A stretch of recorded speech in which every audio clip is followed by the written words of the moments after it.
सुबह का समय था। सूरज की किरणें धीरे धीरे खेतों पर पड़ रही थीं, लेकिन रामचरण की आंखों में चिंता की गहरी छाया थी। उसके सिर पर एक भारी कर्ज और अपनी बेटी की पढ़ाई की चिंता थी। कहाँ से लाऊं पैसे, क्या करूं?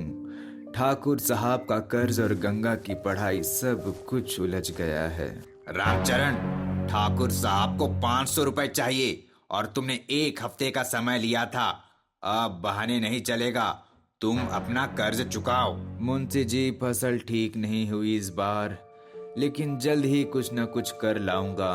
थोड़ा समय और दे दीजिए। समय नहीं मिलेगा।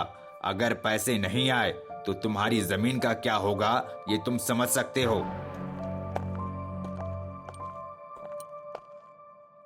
हरिया से मदद के लिए मिलना।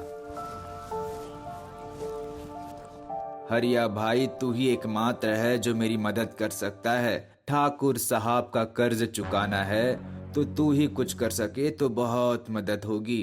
रामचरण, तू जानता है ना, ठाकुर साहब से टक्कर लेना आसान नहीं है, पर रमेश सेठ के पास जा, वो जरूर तेरी मदद कर सकता है। ठीक है हरिया, मैं रमेश सेठ के पास जाऊंगा।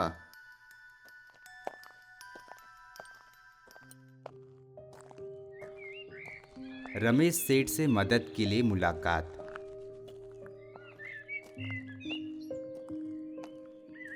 रामचरण, तुमने यहाँ तक आने की बहुत मेहनत की है, पर तुम्हारी मदद के लिए मुझे एक शर्त रखनी पड़ेगी। अगर तुम अपनी बेटी गंगा की शादी मुझसे करोगे तो मैं तुम्हारा कर्ज चुका दूंगा। लेकिन गंगा, वो मेरी बेटी, वो ऐसी शादी नहीं कर सकती। बाबा, हम किसी के सामने घुटने नहीं टेक सकते। ये पैसा हमारी आत्मा नहीं खरीद सकता। हम अपनी पहचान से समझौता नहीं करेंगे। हम अपना रास्ता खुद बनाएंगे। गंगा, तुम सही कह रही हो। हम अपनी इज्जत नहीं बेच सकते। हम साथ मिलकर कुछ करेंगे और एक कर्ज हम चुकाएंगे ही। गांव वालों से सहायता मांगना। अगर हम सब एक साथ आए तो ये कर्ज चुकाना मुमकिन है। हम सबको मिलकर एकजुट होना होगा। हाँ हाँ रामचरण भाई, हम सब तुम्हारे साथ हैं। हम सब मिलकर तुम्हारा ये कर्ज चुकता करेंगे। हमारे गांव में किसी के साथ भी अन्याय नहीं होगा।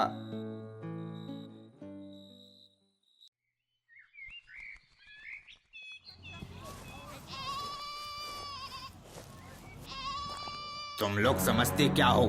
ठाकुर साहब से डरने की जरूरत नहीं थी। ठाकुर साहब का पैसा हम देंगे, हम किसी से नहीं डरते।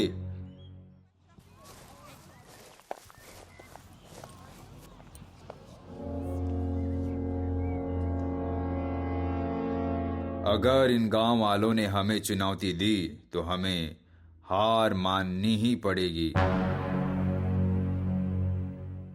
हम अपने लिए नहीं, बल्कि आने वाली पीढ़ियों के लिए ये लड़ाई लड़ रहे हैं। अगर हम एकजुट होते हैं तो कल किसी को भी हमारी इज्जत से खेलने की हिम्मत नहीं होगी। हम सब तुम्हारे साथ हैं रामचरण भाई, हम जीतेंगे।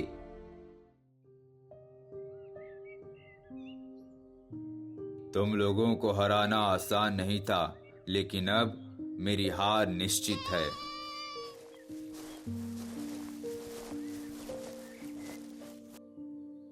ठाकुर साहब, अब हम क्या करें? जो गांव वाले एकजुट हो जाएं तो उनकी जीत तय है।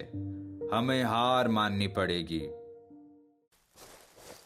हमने ये लड़ाई सिर्फ अपने लिए नहीं, बल्कि अपने गांव की इज्जत के लिए लड़ी।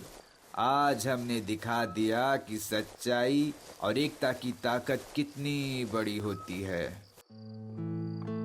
बाबा, अब हम किसी से नहीं डरते।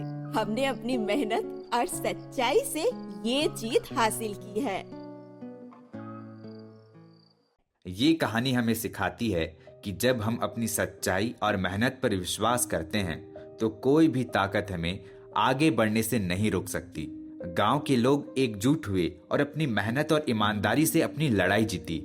यही है सच्चा सौदा। जो अपनी मेहनत और ईमानदारी पर विश्वास रखता है वही सच्चा विजेता होता है।